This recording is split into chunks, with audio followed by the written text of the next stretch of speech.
Hello, good morning search fans, how are we doing? It is so early on a Sunday morning that some of them horses that you can see over my shoulder there, well, at least one of them still had their pyjamas on. Even the crows who were only just waking up, I even saw the sun yawning. It's that early. We're here in the farthing field, maybe for the last time before harvest, looking at some of these apples and some of the machinery and some of the boxes, the apple boxes that are all stacked up around the farm. So maybe the last time for a while. But on the breeze there's a faint hint of history. With your help, I'm going to go and dig it up. Come on, I'll show you. Come on. We have come maybe 20 yards, I guess. And I had to dig halfway to Australia. But we have a green coin-shaped thing. It's very thin, very thin. I had to put my glasses on, but I think we've just got ourselves a blank. I'll give it a quick clean. If it's worth showing you, I'll come back to it. If not, we'll see it back at the branch. Coin-shaped thing, we've got a coin-shaped thing. Woo! Okay, I've given it a field clean. Nothing on that side. But on that side, you can just make out a shield with some writing around the outside. I may be able to get an idea off of that. I think it's a hammered copper token. I don't think it's a coin as such. Can we make out a shield on there? A little bit of writing? I think so, unless I'm seeing things. It wouldn't be the first time. We'll have a look at that back at the ranch.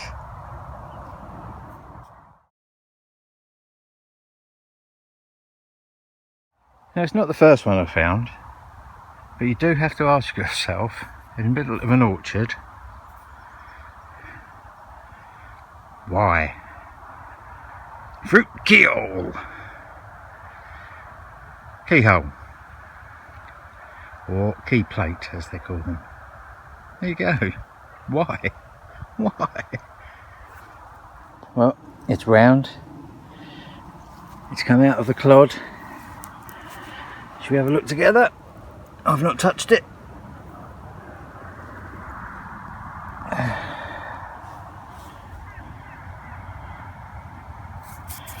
It's a button. I can feel the thing on the other side. Buttony button.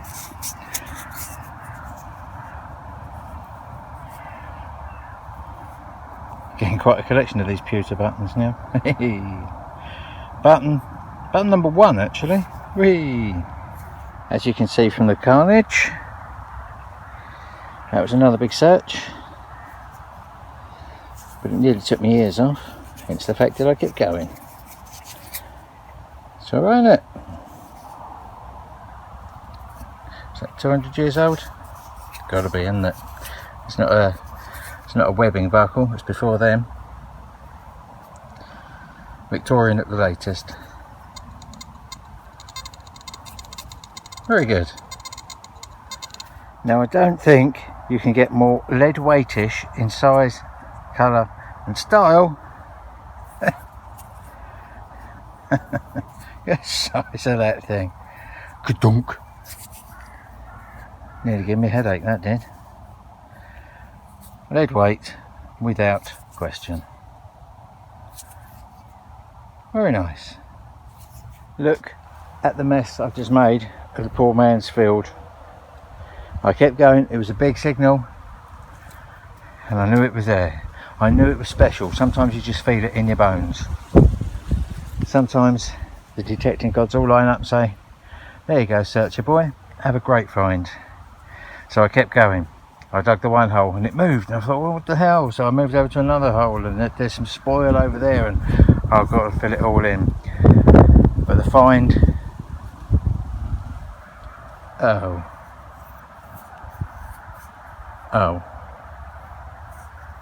I think I may have to retire. Oh dear, I've got a spoon. It's not even silver. Spooner! Still at the spoon hole, and I've just looked up. Look, can you see what that says? There's a few marks on it. This was underneath the mud, and it says White House Ever White Silver, which I've just looked up on Tinterweb, and they did make silver, or at least silver plated, so that might actually be interesting. We'll give that a clean up back at the ranch. Not expecting much, but there you go. White House Ever White Silver. Well, it's lost its gleam a little, hasn't it? Mind you, if it turns out to be a chunk of silver, I'll be a happy boy. Judging by the discoloration in there, I don't think it is. Maybe silver plate at some point. Okay, I'm happier with my spoon now. And that's to show you that even after you dig 32 tonnes of earth, it does all go back, and you show some respect to the fields. Just looking on the horizon, I think the rain's approaching. The weather lady did say it was going to rain, but I think I've got a couple of hours yet. Let's hope so. Well, if ever there was a bit of a tractor that would blow your blooming ears off, there you go. What on earth? It weighs 78 stone and was down about 8 inches. Blimey, Charlie. I'm going to have a cup of tea and sit and think about what this field does to me. I really am. We have another unidentified mystery disc. That's very thin. I don't even think that was a token. I can't be sure what that is. We'll give it a clean at the ranch, see if there's any detail on it, but I'm not holding out much hope. Thin disc of nothing! Woo!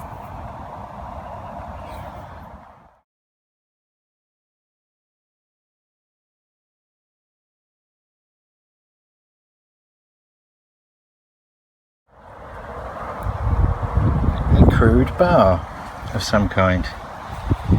Try and get you so you can see it. Just folded over. Nothing on it. It's quite irregularly made, so I presume it's quite old. Not machine made, is it?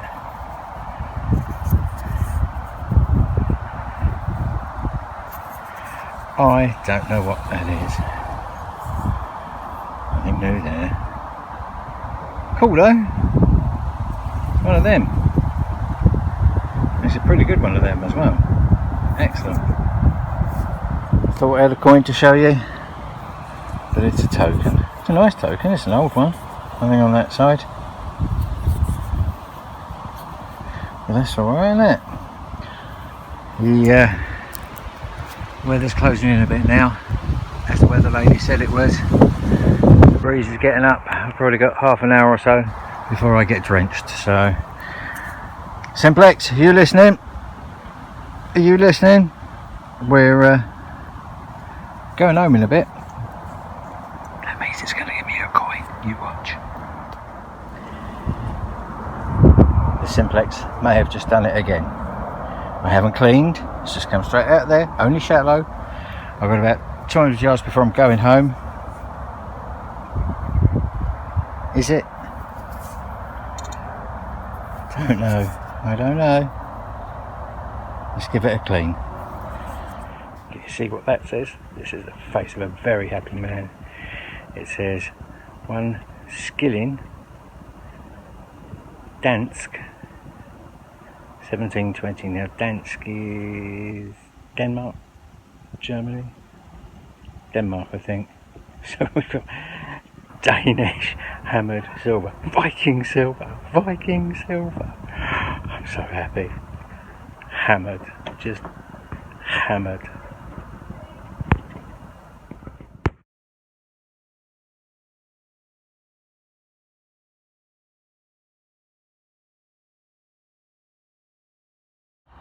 And which is very probably the last hole of the day, either close hook or watch winder. So I give it a clean, I don't know which. I think it's a bit too robust to be a watch winder. I would say it was part of a close hook. Oh, wow. Good day is had. A good day is had. Cool.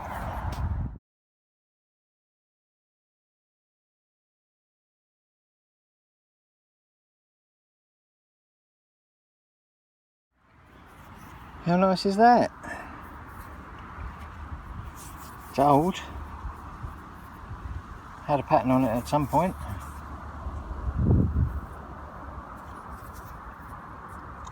A button or a little mount, I don't know. We'll give that a clean up at the ranch. I like that. It's cool, isn't it? Happy days.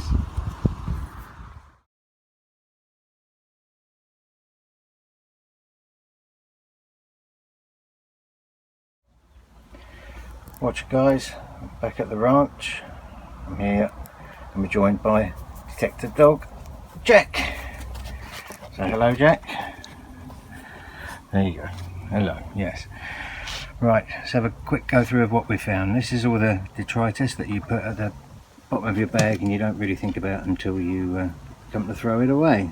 Not much to write home about there, but you know, that's the stuff that you dig. You got to dig it. Them signals, them little round buttons, they give the same signals as coins, so you got to go for them. But we did find some lovely bits and pieces. We have the supersized lead weight. I don't know what that was used for, but it certainly is something. Now the spoon, I mean, it is a famous name. They're still available on the internet. You can still buy them for like 20 quid a piece, but I think that was silver plated, that one. It didn't survive the walk home. Musket shot, we find that quite a lot these days, don't we? That one's quite an old one, as you can tell by the gnarliness of the lead.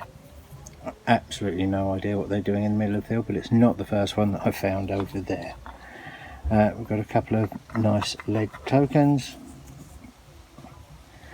They're quite nice. Haven't really cleaned them up too much. Don't really need to. The top one's quite neat, isn't it? Couldn't trace what the bar is for, and it didn't clean up to anything thrilling, but it's quite crudely made, so I presume it's quite old. The buckle, fairly generic. Nothing exciting. Didn't bother cleaning it, over cleaning it. No pin. Just a nice little thing, I guess.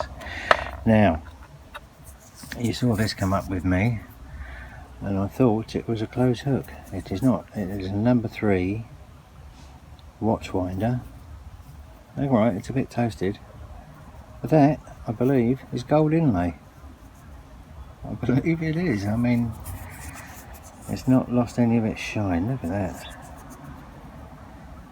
That is lovely. I did not expect that when I started cleaning it up. I thought it was just a blank disc in the middle, but no, look at that little flower and a number 3. Very, very nice. Gorgeous leather mount. I've looked online and found ones very, very similar from the late 16th, early 17th century, so I'm basing my assumptions on that. You can see the fixings on the back there. I don't know what it depicted. I did think initially it was like a beetle or something like that, but I don't think so. I think it's just a bit of decoration. It's nice though. I'm really, really happy with that. One of the copper tokens. I'll put photographs of these at the end so we can have a look. Can't identify that. Don't think it's a jeton. Very, very thin. I can't clean it up too much more because it would just destroy it. This, I believe, is a rose farthing. You can see the detail on it there. I've photographed it and you can see a lot more detail in the photograph, so I'll put that at the end. And there's a detail in the middle there.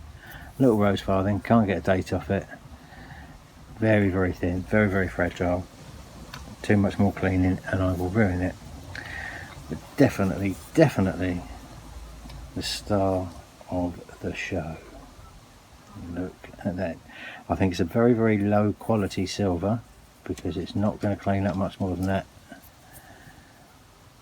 And I don't want to scratch it. I don't want to ruin it. It's one of my favourite coins of all time that I've found. I absolutely love it. So we're going to have a quick chat about Dansk and Denmark in general in 1720. In 1720, when this little beauty was struck, when it was hammered, it was the last year of the Sweden-Denmark War, the latest Sweden-Denmark War. They had a few of them, and from the 1720 to the Napoleonic Wars in the early 1800s was the longest period of peace that Denmark had ever known. The Danes like a punch-up. They have a war with anyone. Just a drop of an axe, we'll have a war. Let's have a go. Don't mess with the Danes. I know somebody that's actually been to Denmark, and his opinion of the whole country was, smells of fish. There you go, that's all he said. That was his whole comment of the whole country. It smells of fish. Don't quite know how, but there you go.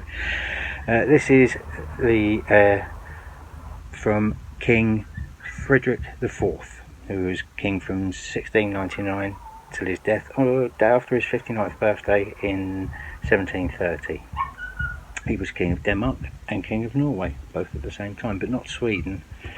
They used to fall out quite a lot with Sweden, did the Danes. Sweden got too big for its boots, that's what it was all about, and they had more trade, and it was all technical stuff. King Frederick IV, bit of a geezer. He married his first wife, Louise, decided he didn't really like her that much, so without divorcing her, he married somebody called Elizabeth. And when Elizabeth died, he cracked onto her lady-in-waiting, who was a woman called Charlotte. So he was still married. He got bored of Charlotte and met somebody called Anne, but Anne's mum said no, she's not going to be a royal mistress, no.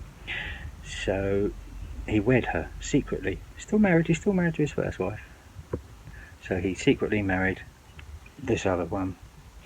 When his original wife Louise eventually died, he actually married Anne properly and had a proper ceremony. So he had 3 wives, pretty much all on at the same time and everything else. He had 9 children with the 3 wives, but only 2 made it to adulthood. So karma, maybe? I don't know. But Denmark, it's officially in the top 3 happiest places to live in the world. The Danish language doesn't have a word for please. I don't know, go and figure. So it's made up of 444 islands, of which only 76 are inhabited. So if you want to go island hopping, have a look at Denmark. It's got no mountains, it's all nice and flat. So they all cycle everywhere. They're all very happy. They don't say please, and they don't go up mountains. Unless we'll go to Denmark, because it seems alright. I'll see you on the next one. Cheers for watching.